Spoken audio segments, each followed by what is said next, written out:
I'm dropping a video today, man. They dropped this here, man. The fight of the century.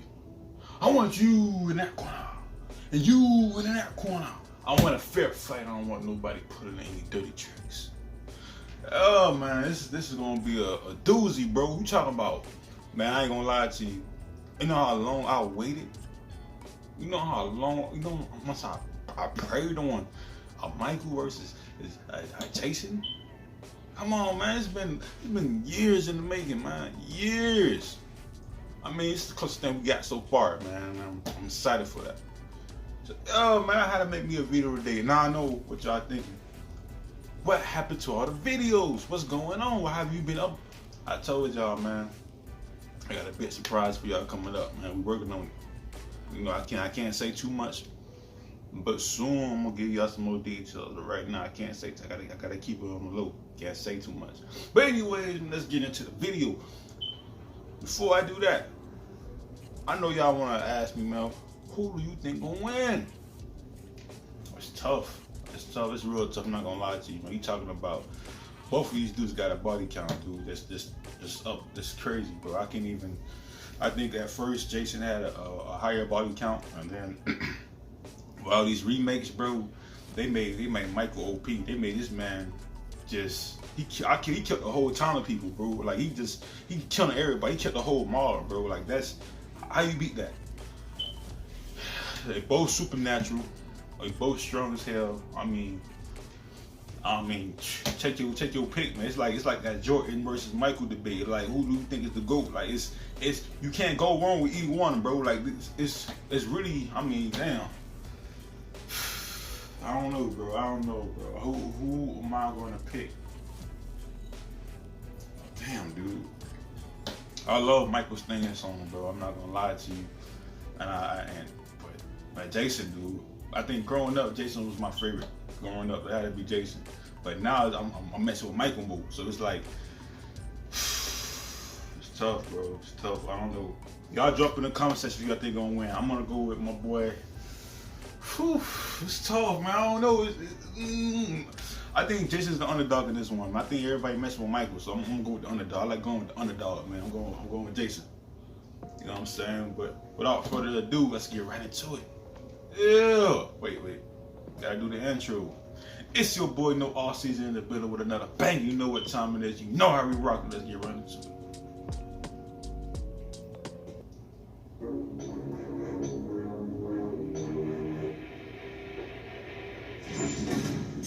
Gotta get my cup.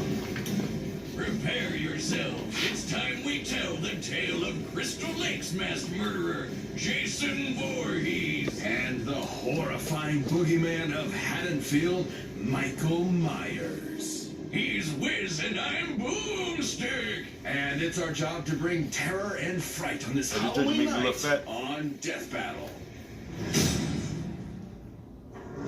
Within the woods of Crystal Lake lurks a killer, buried but not dead, doomed to rise from the grave and slaughter those who live and love, if you know what I mean. This is the curse of Jason Voorhees. Rumor has it he was a deformed child, bullied and harassed all of his life, only cared for by his single mother. But not even Mom Voorhees could save Jason when he tragically drowned at Camp Crystal Lake.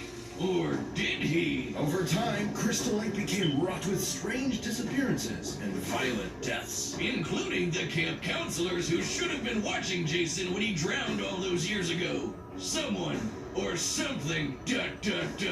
was out for vengeance. And yet these harrowing murders were committed by none other than Jason's own mother, Pamela Voorhees, seeking revenge against those who neglected her child, dooming him to his terrible end. That actually makes a lot of sense. Good for her, I guess. However, even after her killing spree was cut short, the deaths continued. That was brutal. Nobody could prove it, but maybe, just maybe, try to get me the Jason before I was still alive. Holy shit! Yeah, he's definitely alive. Wait, has he been living in the lake this whole time? Jason has fortitude far beyond any normal man. You can swing an axe in his face, blast half his body away, or trap him in an exploding building. Yet it will all be in vain. Even when one of the few survivors of his attacks hacked him to pieces, Jason rose again. Seriously, this happens a lot. Nobody knows the true source of his unkillable nature. Some say it's an indigenous curse, others say it's the Necronomicon, and some even say it's a hell worm. So, not too many reasonable answers. Either way, be careful, or you just might end up on the wrong side of Jason's trusty machete. Something he uses with enough strength to split can't skulls kill and him. pierce metal. Even when Jason has no weapon, he can be resourceful and oddly creative with his kills. He might bludgeon you to death with a sleeping bag, Oh, yeah, drown that's you in iconic. a garbage can, or snap you in half between a bedfold. Worst of all, this demented mama's boy will always get his prey. Oh, you think you can run away? Well, think again, idiot. He Which I can know about teleport. Saki, Jason. No, he can't. Oh yeah? Well, how about the time he appeared in multiple places at once around this dance floor? See? Teleporting. Wrong. Hallucinations resulting from a mix of cocaine and panic. Okay, smartass. How about when he teleported from one end of this ship to another? How'd he get there? Actually, when watching the full scene for complete context, there is plenty of time afforded for Jason to jump down the deck while off camera. He is quite athletic after all. What, without making any sound? The guy's built like he's made of 100 brick houses. Are we watching the same movie? Look, fans have argued this for years, and while admittedly those moments are questionable, they're not enough to prove actual teleportation. Okay, how about this one? In Jason X, where 3 soldiers are shooting him straight on, and he just disappears. Poof, gone. While they're looking right at him, goddammit, it's teleporting. Well, I'm sure there's a logical explanation.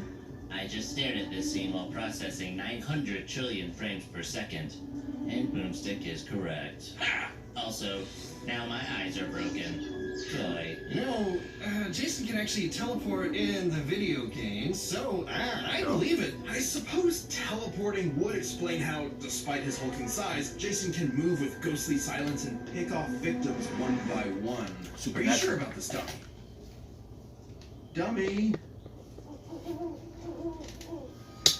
Either way, Jason's unstoppable bloodlust makes him a horrifying threat. Even if you think you're protected by a foot of solid steel, he'll just crash through it to stab you. And though it's tough to believe, there may actually be a deadlier Jason out there too. Stronger, faster, and campier. This is Uber Jason, rebuilt from Jason's remains through a sinister fusion It of was so science cheesy, and mysticism. And as a guess kid, what? bro, Uber like, I remember Jason what- later fought Uber Jason and actually held his own. Yeah, the comics get kind of wacky. Just go with it. Only natural for a monster that has fought other supernatural entities. Like Freddy Krueger, Leatherface, and the groovy man himself, Ash Williams. Indeed. Wow. So I gotta good check out the Lord, comics. if That's you ever crazy. see a shadow moving through the You wanna darkness, get- I know you wanna get hear a Freddy. familiar But Leatherface and run. Jason is out Ash to find Williams, you, bro? That's and badass. chances are you are not leaving alive. On a bleak Halloween night, Michael Myers was born into the world as a seemingly normal child. However, beneath his pale, blank was born on face Halloween? hid I didn't know that. something dark, something evil. How evil? Well, he stabbed his sister Judy to death when he was just 6 years old. Oh, what a rascal. Michael was institutionalized at a sanitarium where he simply sat still, almost like a machine. His psychiatrist, Dr. Loomis, spent 8 years trying to Dude, reach when him, he was but in the Michael movies, never said a word. Man, When that was locked the up, best he still movie, bro. managed to get His away with presence. several murders, including He Lewis's made Michael fiancée. seem so There was terrifying. no helping or stopping Michael. More than anything, he wanted to kill. After 15 years, the night before Halloween, he broke out of the sanitarium, leaving behind one word: sister. The story goes Michael had another sibling, Lori, and for some unknowable reason, he wanted her to suffer the same fate as Judy. And everyone else, really. He's not too picky, and he could do it too. For in his hands, anything can be a deadly weapon. Countless reports of various murders have appeared across Haddonfield. He's exploded heads, boiled people alive, and used his trademark knife to stab poor souls to walls like some macabre piece of art. When they say to admire your work, I don't think this is what they meant. And this isn't some special combat knife or dagger. He did this with an ordinary kitchen knife. Michael is also surprisingly clever. Despite being confined for nearly all his life, at some point, he apparently taught himself how to drive. It's pretty clear this masked psycho Psycho was I remember that, bro. definitely That was so plotting funny. something while he was in the ward. All these kills were just a detour to his ultimate goal, Laurie. On an all-too-familiar Halloween night, he finally met his long-lost sister and nearly killed her. But Loomis intervened, shooting Michael and sending him out a window. Phew, well, guess that's the end of him. Yeah, you know it's not. No one knows how, but the body simply vanished, only to return later that night as if nothing had happened. There's a reason why they call him the Boogeyman. Even after being set on fire and rendered comatose, Michael Myers would not be stopped. Almost like he's some kind of invincible undead monster. Many explanations have been given for Michael's strange abilities, but some less reputable sources suggest he's bound to the ancient druidic Curse of Thorn, whose symbol is, well, they say it's an ancient icon of Halloween, but it's actually the Norse rune for Thor, sometimes called the Thorn Rune. I think they just Googled rune and thorn and called it a day. Whoa. Is Michael Myers a Viking? Yes, awesome. Curse or no curse, Michael is inexplicably driven to kill without hesitation, and his victims almost never see him coming. You said, uh-oh.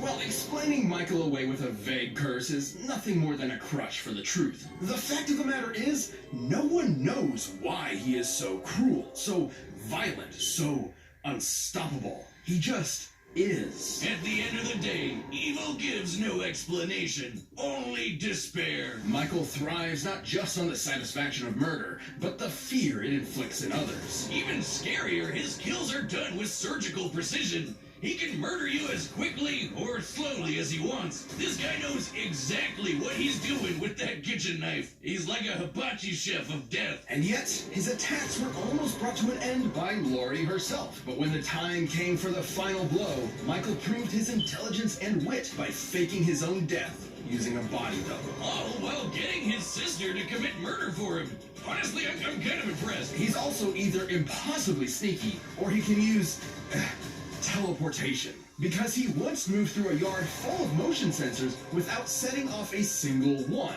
Until he wanted to. Look at this. There's just no stopping him. Fill him full of bullets, Michael will come back ready to rip off your head. Put him in the center of an exploding church, he'll survive and go on to kill dozens more people, just for dramatic effect. It was this relentless evil that made the people of Haddonfield go ballistic and band together to end Michael Myers once and for all. Unfortunately, the town would soon realize that was just not possible. Any ordinary person would have been long dead after what he experienced, but he took all of the town's punishment, got right back up, and went right back to doing what he does best. And you know what's the creepiest part about all this? They never caught him. He's still out there looking for his next prey, I assume. So every Halloween night, lock your doors, turn off your lights, and pray you'll make it to morning. Because the boogeyman is real, and his name is Michael Myers.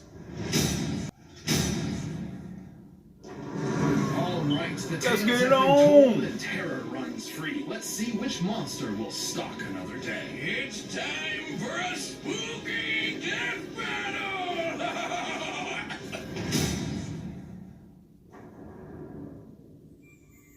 Mother is talking to you. Oh, it's clean too. They don't got the bit. They got some good animation now. Ugh.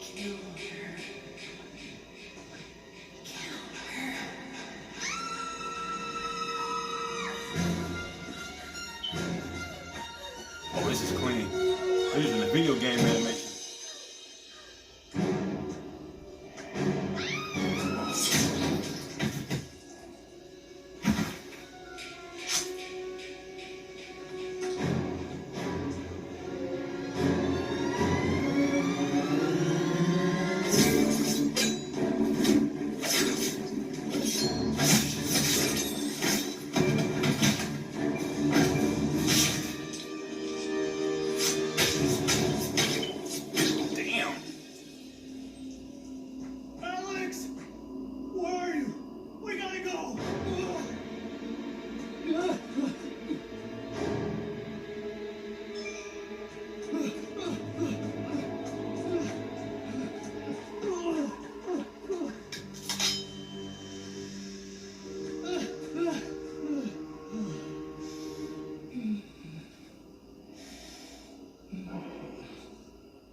know if you black in the scary movie, man, you ain't gonna last too long.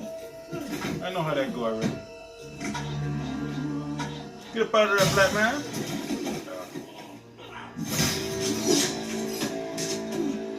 Yeah. Man, don't stop.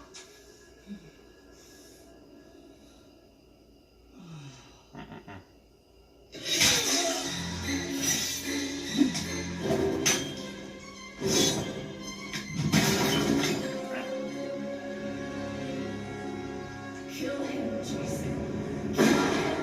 Another trap.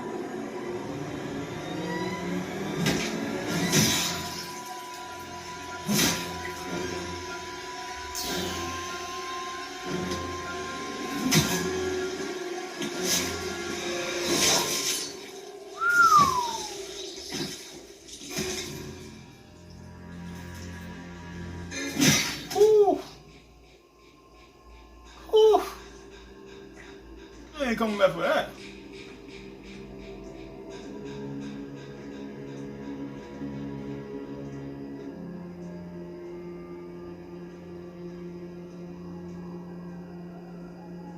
I had a feeling, man. Like, Okay, are we sure he's dead? You can't be too careful with these guys. yeah. Michael Myers won't be rising from the grave this time. Jason was too much for him. The stories may paint these slashers as unstoppable, but they do have limits and can be understood. To Michael's credit, he could match Jason in a lot of ways. Both were experts in methods of killing, and both could totally teleport. Theoretically, though if both of them really could teleport, then neither had an advantage in that regard. So teleportation deniers can rest easy knowing it wasn't really a factor here. Even the explosions they both survived were similar in size and destructibility. But Jason held the edge with his superior endurance and healing. Michael faking his death with a body double was clever, but he did it because he explicitly could not survive something like decapitation or getting half his torso blown off. But Jason could. He also had more experience fighting other supernatural enemies like Leatherface, Freddy, and his uber self. So I doubt Michael could have surprised him with something he's never seen before. And Jason was just as strong and vicious as Michael, if not more. So given the difference in survivability,